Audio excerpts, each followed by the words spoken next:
California Governor Gavin Newsom tells NBC News he plans to launch an investigation into flights of migrants flown from New Mexico to Sacramento, which were orchestrated by Florida Governor Ron DeSantis, saying he believes it's clear that a crime was committed.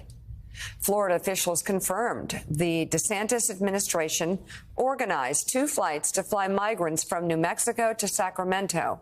In a statement released yesterday, Florida's Division of Emergency Management said, quote, through verbal and written consent, these volunteers indicated they wanted to go to California.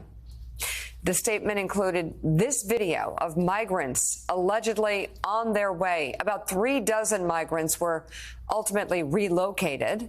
They said they were recruited for the trip outside of a shelter in El Paso, Texas. Several said they were promised help finding work.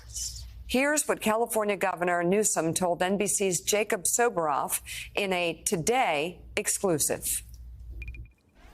These flights of asylum seekers that are being brought to Sacramento, there have been 2 of them now. They've been described as state-sanctioned kidnapping by the Attorney General of this state, of California. You tweeted directly at the governor of Florida, Ron DeSantis. I want to get this right. You called him a small, pathetic man and asked, quote, kidnapping charges? Is that what you believe happened, Governor Newsom, that Florida kidnapped migrants and brought them to California? I think I'm being generous, small, and pathetic. Very generous. He's just weakness masquerading as strength. Yeah, he's flailing, desperate for attention. Let's just level set here. Let's level set. Here's a governor from the state of Florida that is using taxpayer money, and he had to go to another state to find people under false pretense. I don't think this, I know this. I talked to the migrants, lied to them, took them into another state by bus, and then took them on a chartered flight to Sacramento, lying to them that they had help on the other side, knocked on the door, and they left these migrants right there on the steps. What kind of human being does that? Ron DeSantis is going to be landing in this city later this month to hold a fundraiser for his presidential campaign. Yeah. Should he be worried that law enforcement officials in this state are going to arrest him when he walks off the plane? Now we're getting into hyperbole. The bottom line is, well, just we're for accountability. I mean, I don't think it's hyperbole. You're the one raising the issue of criminality potentially. Potentially. Yeah.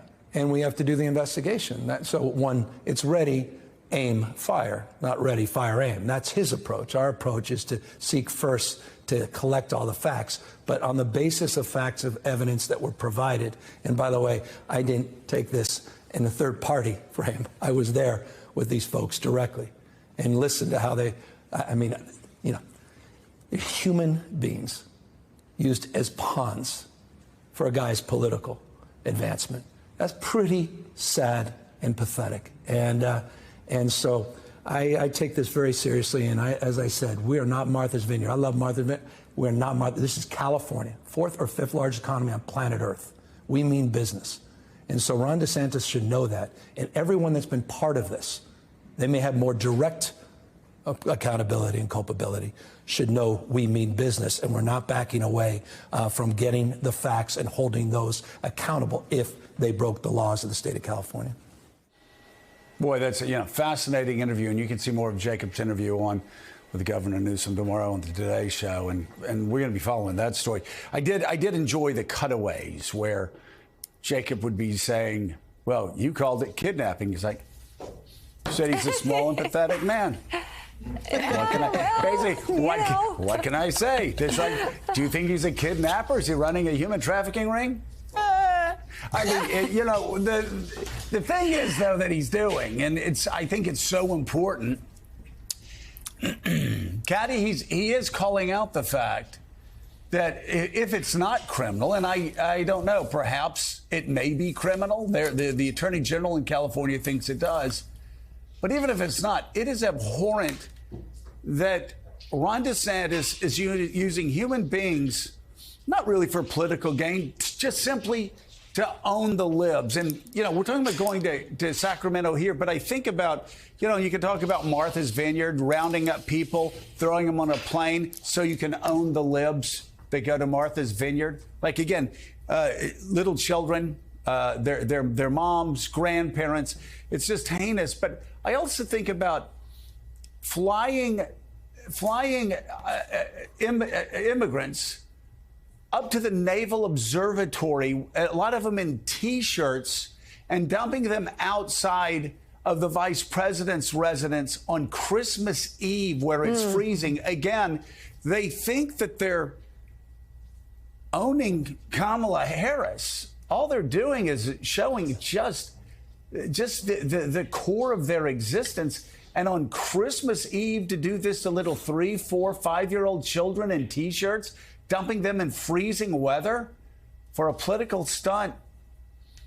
It seems politically depraved to me, at least. And I think Gavin Newsom is underlining that fact now in an important way. Yeah, by the way, did anyone else think that that sounded like Gavin Newsom preparing to run against Ron DeSantis in 4 years' time? Because the way he was talking about DeSantis, the way he was projecting strength against him in that interview, it struck me as that. But you're right. The other important point about that interview is we've heard a lot about, I don't know, rapists and drug runners coming across the border. It's refreshing and unusual to hear a politician of Newsom's stature talk about them with the kind of humanity he just expressed. And that these people have gone through, so many of them have gone through hell and back to get to the position they're in. They may have come here illegally. They may well have to be deported. Their asylum claims may be turned down. But all of them are families just trying to make a better life for their own families and their kids. They've come from countries where there is enormous amounts of insecurity, where they themselves get threatened, where they are the subjects of violence and extortion. And they've come here trying to give their kids a better life. I mean, it may be illegal and they may have to go, but it is quintessentially why Americans have come to this country over the centuries. And to hear somebody like Gavin Newsom say, these are people, they have terrible stories, and to use them in this way, it's unusual, and it's good to hear him say it. Yeah, it is good to hear him say it. And, you know, Willie, the irony here is so many people who are saying this had parents or grandparents who came here and who were hated as immigrants. Grandparents who came over from Italy and were mocked and ridiculed and hated and despised every bit as much as immigrants that are coming in from the southern border now, or going back before that, people coming over from Ireland, or, you know, in the beginning of the 20th century, people coming here from Germany for a better life. My God, you know, and you can see, of course, what happened with a lot of those immigrants. They changed America for the better. You look at the immigrants that came here, and you look at Silicon Valley, you look at so many of the huge tech companies. I mean, America is number one in the world in technology for a good reason, because of immigrants. And again, I just keep going back to what Ronald Reagan said in his last speech as president of the United States. He said, when we stop welcoming immigrants to this country, then we stop being the young, vibrant, dynamic country that we have been for over 200 years. We'll become old and tired and exhausted. And so I think I've been very clear here. If you want to come to America, you need to do it legally. But there are a lot of refugees that are trying to get into this country, that need to get into this country.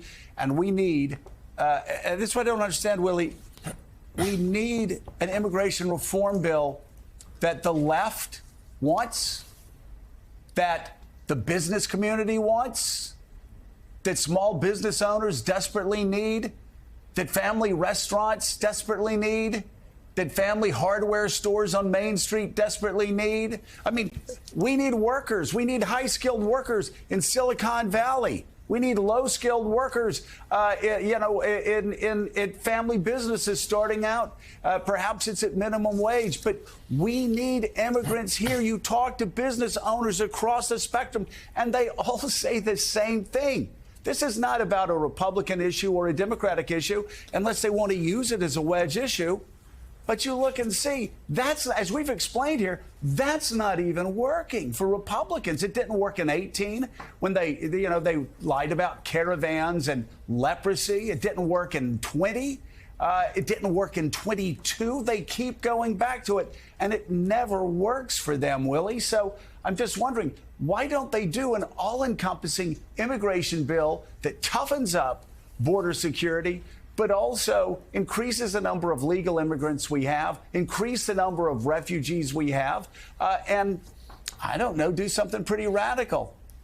Help not only those people coming in, because this is what how we get it wrong. We're looking at them, thinking we're doing them a favor if we let them become legal immigrants.